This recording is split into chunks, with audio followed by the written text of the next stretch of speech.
चलते चलते रघुवर तक ऐसे पहुँचे जो छुई हुई के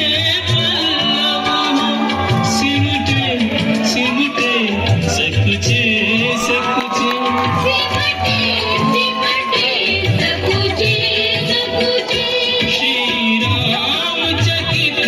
चितवे सीता का अद्भुत रूप निराला कहना जय माला श्री रघुवर कोमल कमल नयन को कहना जय माला कहना जय माला